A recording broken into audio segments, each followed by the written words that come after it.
गणनायकाय गणदैवताय गणाध्यक्षाय धीमहि गुणशरीराय गुणमण्डिताय गुणेशानाय धीमहि।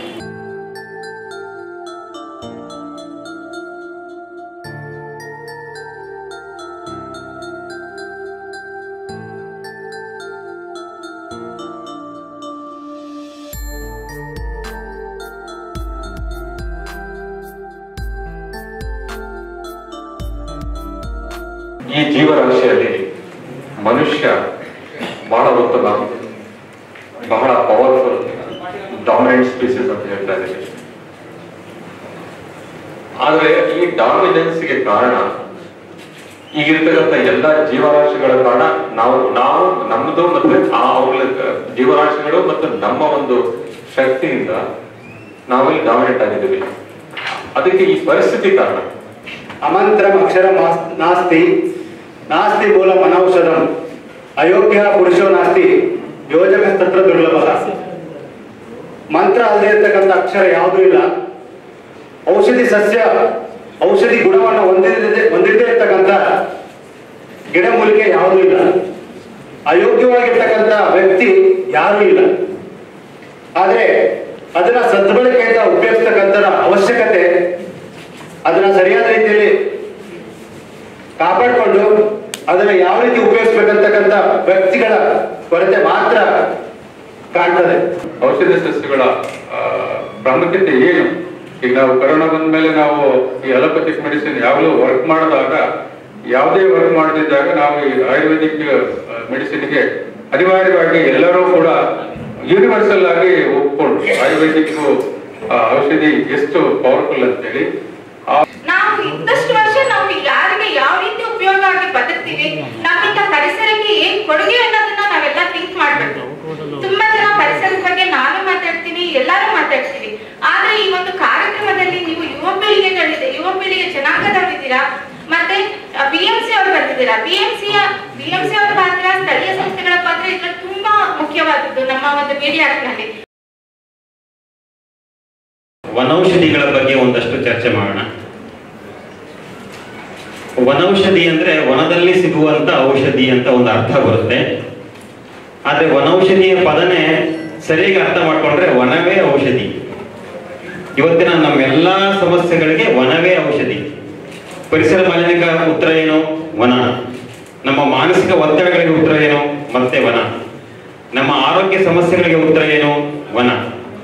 ಇವತ್ತು ಮಳೆ ಬೆಳೆ ಆಗ್ತಾ ಇಲ್ಲ, ಬರಗಾಲ ಇದೆ, ಅದಕ್ಕೆ ಉತ್ತರ ಏನು? ವನ. ಎಲ್ಲವಕ್ಕೂ ಒಂದು ಉತ್ತರ ವನ ಔಷಧಿ, ವನವೇ ಔಷಧಿ.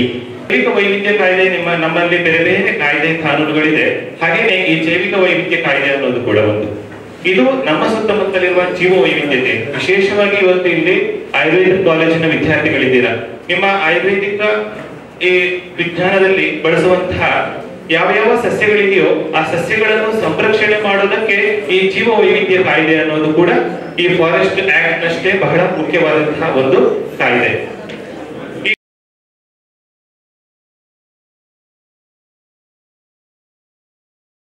ಬಯೋ ರಿಸೋರ್ಸ್ ಅಂದ್ರೆ ಏನು?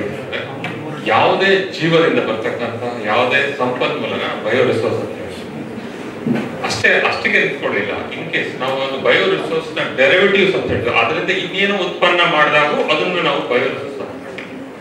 ಬಯೋಡೈವರ್ಸಿಟಿ ಹೆರಿಟೇಜ್ ಸೈಟ್ಸ್ ಅಂತ ಹೇಳಿ ಜೀವ ವೈವಿಧ್ಯ ಪಾರಂಪರಿಕ ತಾಣಗಳು ಅಂತ ಕರೀತಾರೆ ಕನ್ನಡದಲ್ಲಿ. ಇವಾಗ ನೀವು ಆರ್ಕಿಯಾಲಜಿಕಲ್ ಸೊಸೈಟಿ ಅಂಡರಲ್ಲಿ ಎಷ್ಟೊಂದು heritage sites, UNESCO heritage sites ಅಂತೆಲ್ಲ ಕೇಳಿರ್ಬೋದು. ಇದು ಜೀವ ವೈವಿಧ್ಯ ಪಾರಂಪರಿಕ ತಾಣ. ಇದನ್ನ ಜೀವ ವೈವಿಧ್ಯ ಕಾಯ್ದೆ ಅಡಿ ಡಿಕ್ಲೇರ್ ಮಾಡಲಾಗುತ್ತದೆ. ಬಯೋಡೈವರ್ಸಿಟಿ ಎಲ್ಲಿ ಜಾಸ್ತಿ ಇದೆಯಲ್ಲ, ಬಯೋಡೈವರ್ಸಿಟಿ ಅನ್ನೋದು ಅದನ್ನ ಜೀವ ವೈವಿಧ್ಯ ಪಾರಂಪರಿಕ ತಾಣ ಅಂತ ಘೋಷಣೆ ಮಾಡ್ತಾರೆ. ಉದಾಹರಣೆಗೆ ನೋಡಿ, ಸ್ಪೆಷಲ್ ಹ್ಯಾಬಿಟ್ಯಾಟ್, ಯೂನಿಕ್ ಹ್ಯಾಬಿಟ್ಯಾಟ್, ವಿಶೇಷ ಭೂ ಪ್ರದೇಶಗಳನ್ನ ಹೊಂದಿರುವಂತಹ ಪ್ರದೇಶಗಳು, ಮತ್ತೆ ವಿಶೇಷವಾದಂತಹ ಸಸ್ಯ ತಳಿಗಳು ಅಥವಾ ಅನಿಮಲ್ಸ್, ಯುನಿಕ್ ಅನಿಮಲ್ಸ್ ಯಾವ್ದಾದ್ರು ಇರುವಂತಹ ಪ್ರದೇಶಗಳಿರ್ಬೋದು.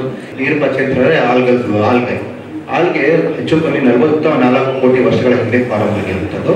ಅದರ ನಂತರ ನಮ್ಮ ಬ್ರಯೋಫೈಟ್ಸ್ ಅಂತ ಏನು ಹೇಳ್ತೀವಿ, ನೆನಪಾಚಿಯಿಂದ ಏನು ಸಸ್ಯಗಳು ಬಂತು ಅದು 36 ಕೋಟಿ ವರ್ಷಗಳ ಹಿಂದೆ ಉಗಮ ಆಗಿತ್ತು. ಅದರ ನಂತರ ಎವಲ್ಯೂಷನ್ ಪ್ಯಾಟರ್ನ್ ಅಲ್ಲಿ ಬರೋದಾಯ್ತು ಅಂದಾಗ ನಮ್ಮ ಈ ಫರ್ನ್ಸ್ ಟೆರಡೋಫೈಟ್ಸ್ ಮತ್ತೆ ಜಿಮ್ನೋಸ್ಪರ್ಮ್ಸ್ ಅಂತ ಹೇಳ್ತೀವಿ, ಅದು ಹೆಚ್ಚು ಕಮ್ಮಿ 28 ಕೋಟಿ ವರ್ಷಗಳ ಹಿಂದೆ ಉಗಮ ಆಗಿರೋದು. ನಂತರ ಈ ಮಾಡರ್ನ್ ಪ್ಲಾಂಟ್ಸ್, ಈಗ ಏನು ನಾವು ಸಸ್ಯಗಳನ್ನ ನೋಡ್ತಾ ಇದ್ದೀವಿ, ಡೈಕಾಟ್ಸ್ ಇರ್ಬೋದು, ಮೊನೋಕಾಟ್ಸ್ ಇರ್ಬೋದು, ಅದನ್ನ ಏನು ಎಂಜಿಯೋಸ್ಪರ್ಮ್ಸ್ ಅಂತ ಕ್ಯಾಟಗರೈಸ್ ಮಾಡ್ತೀವಿ, ಅದು 14 ಕೋಟಿ ವರ್ಷಗಳ ಹಿಂದೆ ಉಗಮ ಆಗಿರುವಂಥದ್ದು ಕಂಡುಬಂದಿದೆ. ದ್ರವ್ಯಗುಣನ ಕ್ಲಾಸ್ ರೂಮ್ ಇಂದ ಹೊರಗಡೆ ಕಲ್ತಾಗ, ದ್ರವ್ಯಗುಣ ಕ್ಲಾಸ್ ರೂಮ್ ಇಂದ ಹೊರಗಡೆ ನಾವು ಅದನ್ನ ನೋಡಿ ತಿಳ್ಕೊಂಡು ಅದನ್ನ ಬಳಸಿ ಕಲ್ತವಾಗ ಅದರಲ್ಲಿ ಆಗುವಂತಹ ಒಂದು ಇಂಪ್ಯಾಕ್ಟ್ ನಮ್ಮ ಮೇಲೆ ಹಾಗೆ ಬರೀ ಕ್ಲಾಸ್ ರೂಮ್ ಅಲ್ಲಿ ಓದ್ಕೊಂಡು ಹೋದ್ರೆ ಡೆಫಿನೆಟ್ಲಿ ಆಗಲ್ಲ. ಸೊ ಅದಕ್ಕೆ ಹೇಳುವಂಥದ್ದು the learning and understanding the science of ದ್ರವ್ಯ ಮೆಡಿಸಿನಲ್ ಪ್ಲಾಂಟ್ಸ್ ಈಸ್ ಎಂಡ್ಲೆಸ್. ಆ ಕ್ಲಾಸ್ ರೂಮ್ ಅಲ್ಲಿ ಕಲಿಯಕ್ಕೆ ಆಗಲ್ಲ. So we have to move out of the class room and we should learn in the field.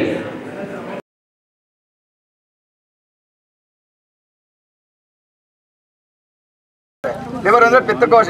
ಪಿತ್ತಕೋಶದಲ್ಲಿ ಆಗ್ತಕ್ಕಂಥ ತೊಂದರೆಗಳನ್ನ ಇದು ಸುಲಭವಾಗಿ ವಾಸಿ ಮಾಡುತ್ತೆ. ಕಿರುನಲ್ಲಿ ಅಂತ ಹೇಳ್ಬಿಟ್ಟು ಭೂ ಅಮಲಕಿ ಅಂತಾರೆ, ನೆಲನಲ್ಲಿ ಅಂತ ಹೇಳ್ತಾರೆ. ಪಿತ್ತಕೋಶದ ಮೇಲೆ ಪರಿಣಾಮ ಬೀರುತ್ತೆ. ಇದು ಒಳ್ಳೆ ಔಷಧಿ ಇದು.